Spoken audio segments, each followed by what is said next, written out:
Tantor Audio, a division of Recorded Books, presents Getaway With Murder by Diane Kelly, narrated by Holly Adams. Chapter 1. I went to the woods because I wished to live deliberately, to front only the essential facts of life, and see if I could not learn what it had to teach, and not, when I came to die, discover that I had not lived. Henry David Thoreau, 1854, Walden. Misty. I'd just finished signing the divorce papers when my trim, tanned husband walked into the conference room carrying a paper cup. He sat the steaming chai latte in front of me. The barista had written Miss T rather than Misty on the cup, but I supposed that name wasn't heard often anymore. It belonged to ladies of a certain age, ladies like me who'd turned 50 years old this very morning. As I sipped the delicious brew, both my stomach and heart warmed. I gave Jack a grateful smile. Maybe we should rethink this divorce. We shared a chuckle. It was no secret I wasn't a morning person. If not for my snowy white cat standing on my chest and demanding her breakfast each day, I'd sleep until noon. Jack, on the other hand, liked to rise with the sun. Our biorhythms weren't our only difference. Jack couldn't get enough of the Outer Banks, but while I enjoyed the sandy beaches, North Carolina's notorious riptides terrified me. I preferred the mountains in the western part of the state. I loved altitude and everything that went with it, hiking in dappled woods, long-range views from a mountaintop, snowflakes falling in a peaceful hush. Unfortunately, Jack felt carsick on the winding roads up the mountain, cursing every hairpin turn. He never got the hang of skiing, despite several lessons. He feared frostbite if the thermometer dipped below 50 degrees, even if dressed in a parka and fleece-lined boots. Opposites attract. But sometimes the attraction doesn't hold forever. Still, while Jack and I had agreed to go our separate ways, we had no regrets. We'd enjoyed 2 decades together and raised 2 wonderful, well-adjusted sons. But our relationship had run its course. So, here we were, consciously uncoupling. We'd easily agreed on the division of our property. Jack would keep the house in Raleigh.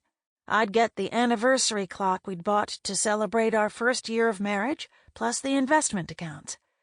I'd reinvest the funds in a new venture this very afternoon.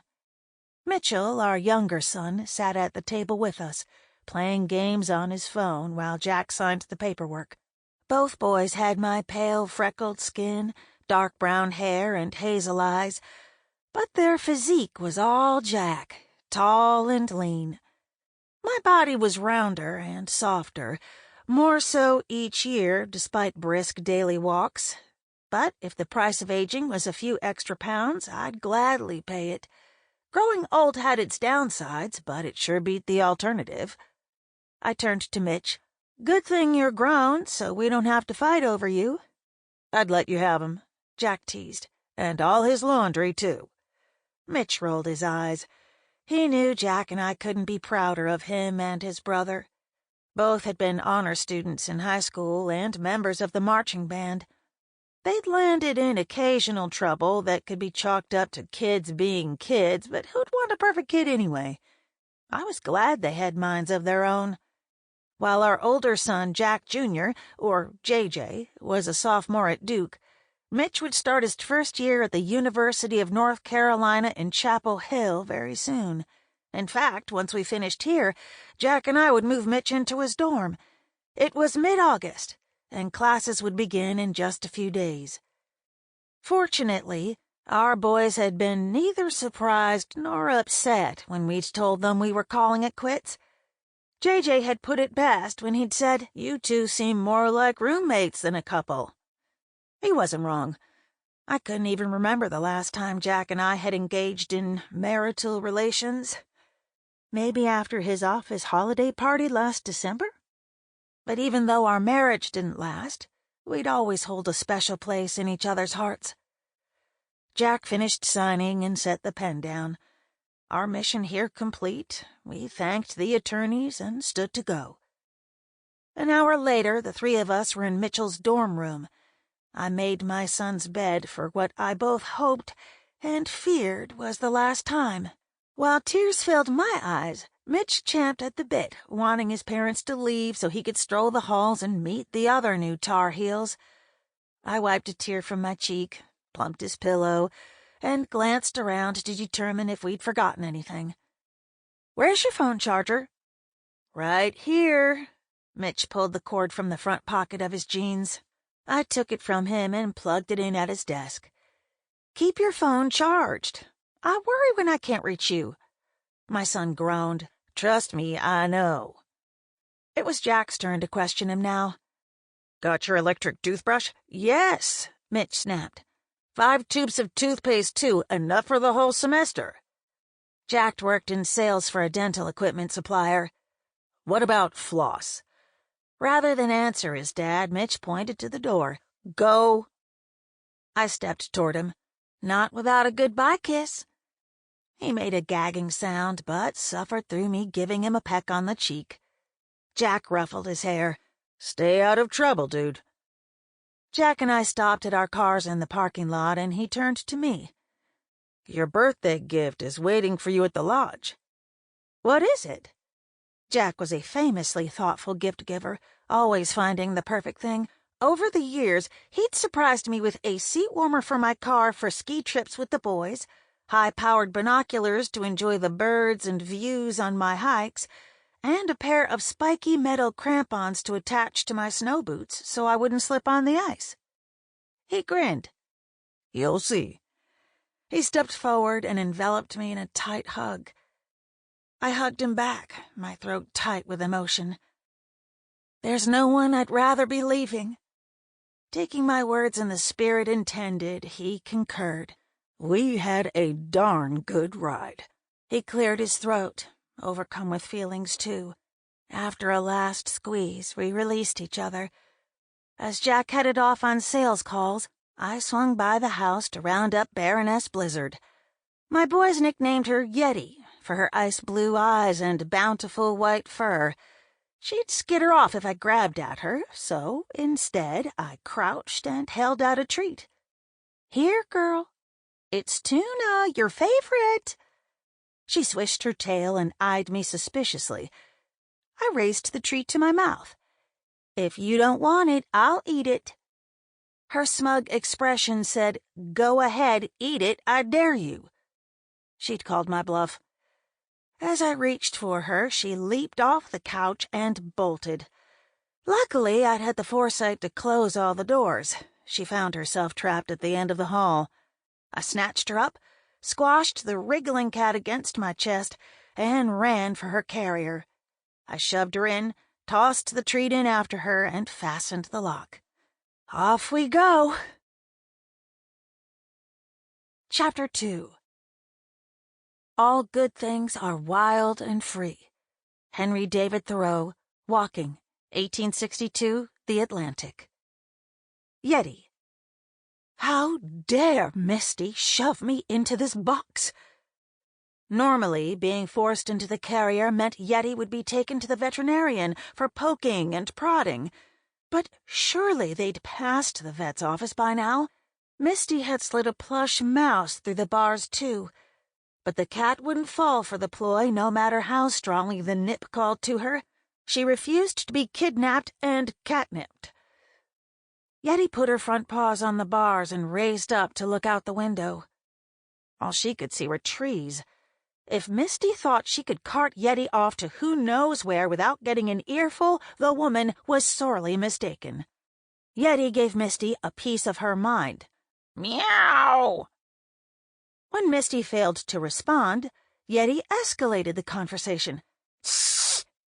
Still nothing from Misty. This situation calls for the full-blown growl-hiss combination. Misty eyed Yeti in the rear-view mirror. Drama queen.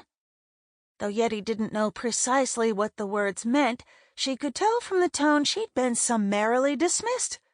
The nerve of that woman. Chapter 3. What a noble gift to man are the forests! What a debt of gratitude and admiration we owe to their beauty and their utility! How pleasantly the shadows of the wood fall upon our heads when we turn from the glitter and turmoil of the world of man. Susan Fenimore Cooper, 1850, Rural Hours.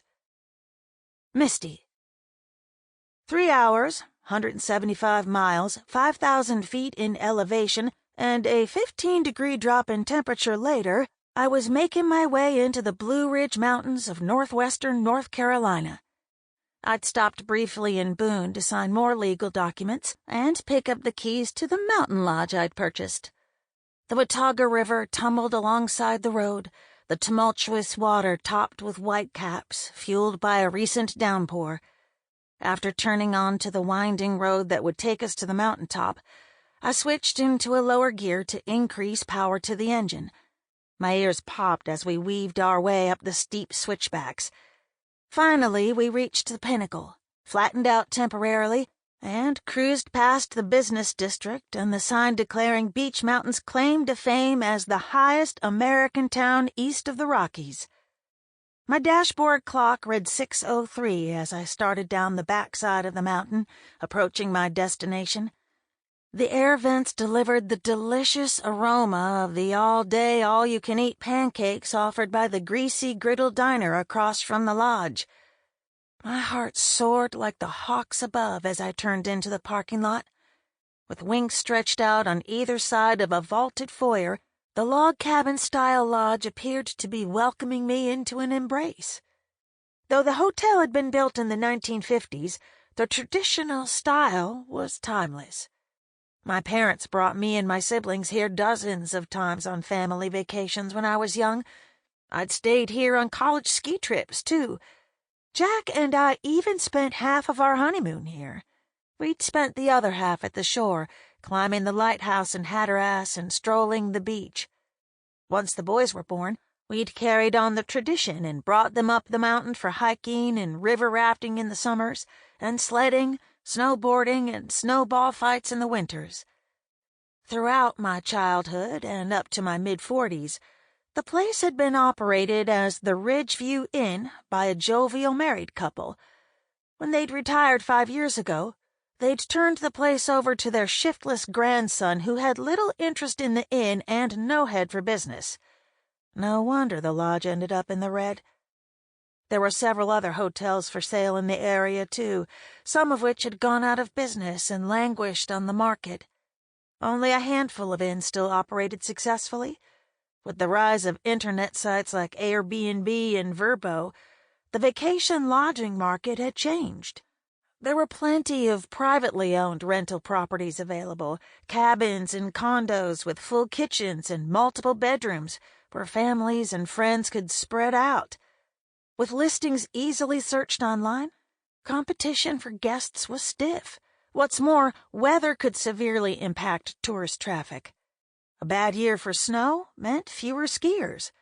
Heavy rains, such as those that hit the area over the weekend, deterred even the most ardent outdoor enthusiasts, though they made for great waterfalls afterward. Buying the place was risky, but I felt certain I could run a successful lodge.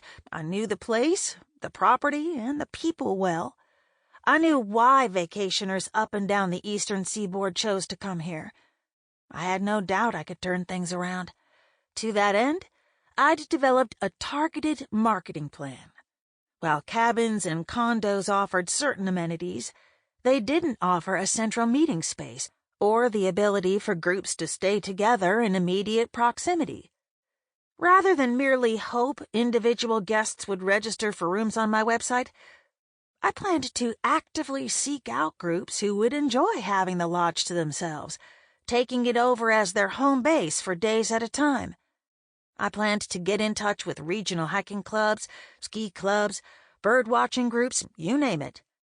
The lodge could even host small weddings, family reunions, and similar events. I swung around to park in the covered drive-through in front of the lobby and squealed in delighted surprise. Standing next to the front door was a piece of chainsaw art nearly as tall as me, an adorable black bear standing on his hind legs as if to get a better look at something that had made him curious. A bright yellow bow sat atop the bear's head. It was a perfect gift. Jack has done it again. I climbed out of my car, whipped out my phone, and stepped across the stone walkway to snap a selfie with the bow-topped bear. I sent the pic to Jack with a text that said, "I love it!" The words were redundant. My smile spoke for itself. After retrieving my suitcase and my cat, I stepped back to the glass door at the entrance, unlocked it, and pushed it open. The place had gathered dust in the 2 weeks since it was last cleaned, but otherwise looked to be in good shape. The check-in counter took up the front right corner of the lobby and looked out over an expansive great room with wood flooring and a vaulted ceiling. The gathering space served as the heart of the lodge. Comfortable rustic furniture surrounded the stone hearth, ready for guests to enjoy the cozy fireside come winter months. A colorful rug adorned the floor. The broker who'd listed the inn had touted it as a turnkey operation and offered to have management continue taking reservations for a seamless transition of ownership. But when the few remaining employees jumped ship, I advised the broker I'd prefer to replace the staff myself. I wanted full control over the operations. The Ridgeview Inn had hosted its last guest 2 years ago. I'd reopen the lodge on my own terms, with staff I'd personally selected. I'd purchased the place as is, but only after having it thoroughly inspected. The lodge needed some minor cosmetic repairs, but the inspector noted only one significant structural item, a rainwater runoff issue. Drainage was a common problem with high country properties, especially in Beech Mountain, which averaged 45 to 55 inches of rain annually. I'd get the matter taken care of right away. I freed Yeti from her carrier. As she strutted out, I scooped her up and carried her to the plate glass windows at the back of the room. The view of the treetops and distant peaks was awe-inspiring. The ridges appeared in ever-lightening shades of bluish grayscale as they receded into the distance. The sun had begun its daily descent, slipping soundlessly behind the forested peaks as I gazed out. Though I'd seen the view many times, it never ceased to astound me. I ran a hand over my cat's head. "Isn't it beautiful?" Yeti, too, seemed impressed, putting a paw to the glass as she looked out. She purred in my arms, as if sensing the same feeling I always had in the mountains. This is where I belong. The rumble of the cat's purr was interrupted by another rumble, this one coming from my stomach. It was dinner time for me and my furry companion. An elongated creak met my ears, too. Creak? My first thought was that the sound must have come from the woods. The trees often made creaking noises as their limbs rubbed against a neighboring tree or as they swayed in a brisk wind. But there was no breeze at the moment, and the forest seemed still. Maybe one of the trees was about to shed a rotten limb. One had to be careful when hiking in the area, as branches could crash down without warning. Another creak followed. Creak! Not only was this sound longer and louder, it was now clear where it was coming from, directly under my feet.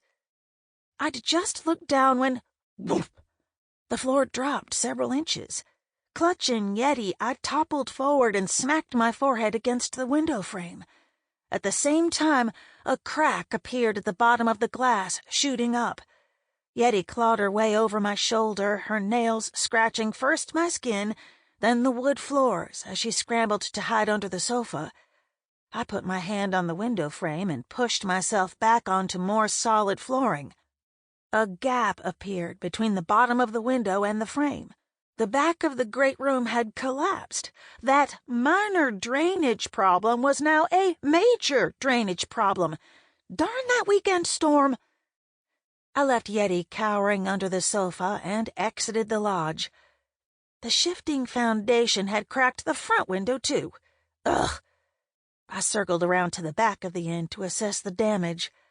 I issued a sharp exhale and a G-rated curse. Son of a bleep! The recent heavy rains had swept away a chunk of earth behind the lodge, turning the mountainside lot into a precarious precipice.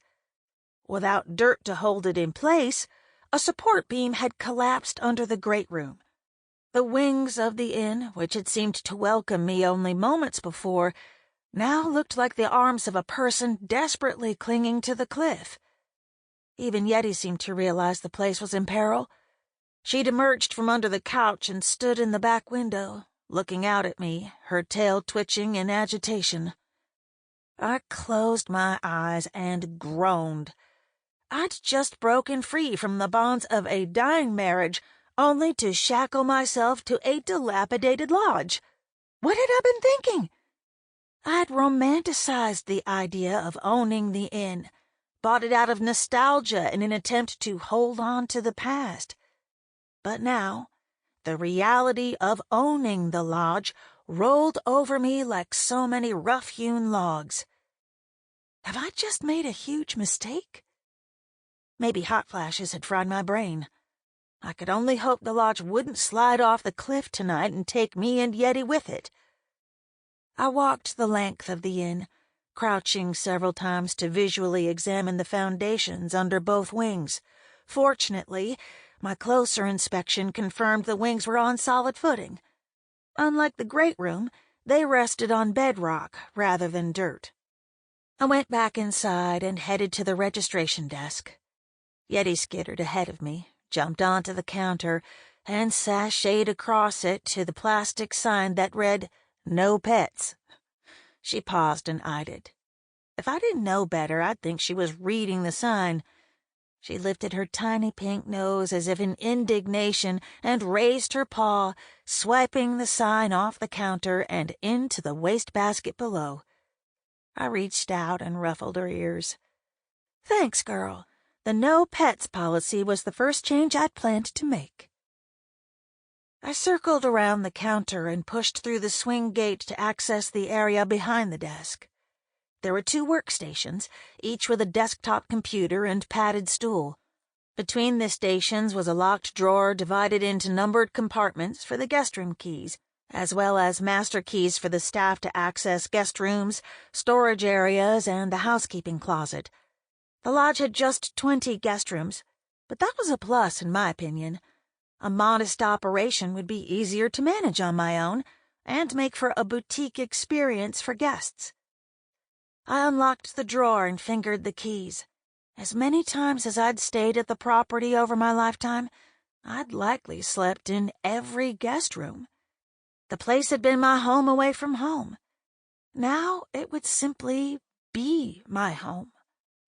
I planned to live on the premises, so I'd be available 24/7 to handle any matters that might arise. The simplicity of living in a smaller space appealed to me. Besides, I had no need for a separate residence. The boys could stay in guest rooms when they came to visit. I was neither a picky eater nor much of a cook, and could make do for meals with the in-room microwave, a toaster oven, and a hot plate. I retrieved the sets of keys from the compartment marked Number 1. Each set included 2 keys, one for the room and one for the exterior door so guests could let themselves in after hours. The keys hung from a kitschy keychain crafted from a small pine cone. For security purposes, the keychains didn't note the name of the inn or the room number. As I rolled my suitcase down the west wing, Yeti ran forward to pounce on a shadow of leaves caused by sunlight filtering through the glass door at the end of the hallway. I stopped at the last door on the right. While most of the rooms had a single wide window at the back, the rooms at the end of each hall had a second window on the side wall. It might have made sense to keep these special end rooms available for guests, but I'd decided Yeti and I would take one of them. She was used to having a domain of 1,800 square feet, but now she'd have a mere 352. The least I could do was provide her with more scenery. She'd enjoy watching the birds flit among the trees and the deer wander by. I unlocked the door and stepped inside. The room was dark. I opened the shutters, letting in the dappled sunlight that streamed through the woods surrounding the lodge. Yeti sauntered into the room and glanced about her new abode. The space was well designed, with a large bath, a wide closet, and an in-room coffee bar equipped with a mini-fridge and microwave, plus a small sink for filling the coffee pot and rinsing mugs. The ceilings were coffered, a common style in rustic structures, wherein support beams were exposed and the ceiling materials were laid over them rather than attached to the underside. The dark-stained beams complemented the lighter-colored ceiling panels and mirrored the exposed beams in the great room. The wood-paneled walls were decorated with framed watercolors of deer, bears, and birds, species native to the area. The furniture was versatile. Along with a king-sized bed covered in a black and red buffalo plaid spread, the room featured a fold-out sofa upholstered in sturdy leatherette. The square oak table pushed back against the wall came with 4 chairs and could be used as a dinette, desk, or card table. Over the broad dresser hung a mirror and a flat-screen television on an adjustable mount. It was a cozy, comfy space. Yeti and I will enjoy living here. As my cat explored the room, I set up her litter box, filled her bowl with water, and unpacked my suitcase. Our new home now ready, I opened a can of Yeti's favorite feline fare and spooned it onto a saucer. She hopped down from the sofa and strolled over to sniff the food. I gave her a quick scratch behind her ears. "Enjoy your meal. I'll be back once I've had some dinner myself." Chapter 4. The goal of life is living in agreement with nature. Zeno of Citium. Yeti. Yeti stared at her saucer, disgusted. Misty had left her with a meal of salmon pâté. How dare she? Misty had proffered the same cuisine the preceding evening. Sure, the fare tasted fine yesterday, but Yeti could not be expected to eat the same meal 2 nights in a row. She wasn't an undiscerning dog. Leaving the food uneaten, she hopped up onto the window ledge and stared out through the glass. A faint shadow swept across the rocky ledge behind the lodge, a mere wisp or suggestion of shape that seemed to be floating in the sky. A scuttling cloud, perhaps? Maybe an errant leaf falling?